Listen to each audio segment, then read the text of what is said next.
Leader Hoyer, you put out a letter last week about changing voting procedures, that you were considering some changes.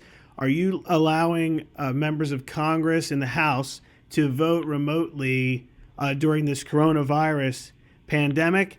And also, I was wondering what you think about the idea of allowing voters to cast votes electronically in the November elections, or even delaying the date of the November election due to this pandemic, which doesn't seem to be ending anytime soon.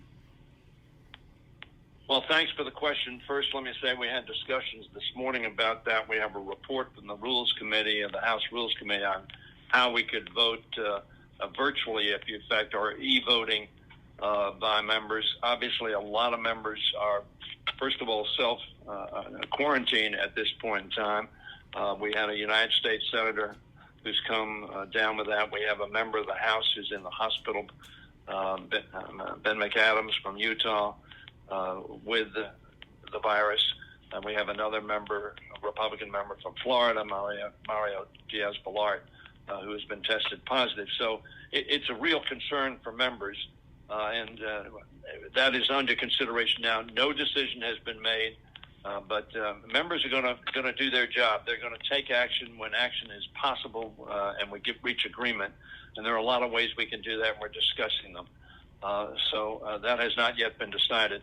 But let me say that we're going to do our job one way or the other, as the American people expect us to do. Let me say about voting. I believe that the governor did the right thing in delaying the Maryland election until June 2nd primary. But at the same time, on the 28th of April, he kept the general election for the congressional seat, the 7th District congressional seat, to be filled. And that election is going to be done by mail. I think that's a good thing for him to do. I would urge him to do it for the state on June 2nd, for the entire state. It wouldn't necessarily have to be mandatory, but we have in Maryland no excuse absentee balloting. You don't have to give a reason. If you want to vote by mail, you can do it. I think every state ought to make that possible during this pandemic. At least I would be for it. Generally, we have at least two states in the nation, Oregon and Washington, who vote only by mail. We ought to make it easy for people to vote in this country, and we think that can be done securely, safely, and accurately by mail, as other states have done. But that's under consideration. But I urge the governor to do it for the June 2nd election as well. And what do you think about Thank you for that question. I was just going to ask a quick follow-up. What you thought about the calls for a possible delay being considered for the November election, the actual date? I know Congress needs to do it. Would you back something like that, a delay in the actual date of the November election? Well, no, I hope that will not be necessary for a lot of reasons, frankly.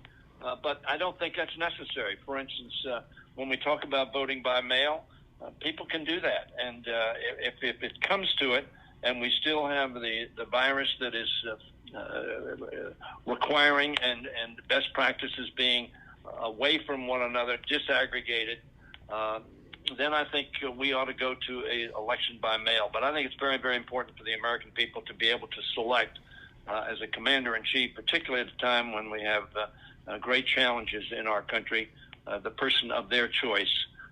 So I would be opposed to delaying the November 2nd election. But again, as I said, the June 2nd election that we're having in Maryland for the primary can be done, but it ought to be done, I think, by mail. So at that point in time, hopefully we'll be in a better shape. I think we'll be in a better shape. I certainly hope that we'll be in a better shape than we are today. As a result of policies we've taken of not having people come together, not transmitting as quickly as it would if we were all gathered in large crowds. So I think that we ought not to be, certainly at this point in time, considering any delay in the November 2nd election. Americans need to make that choice.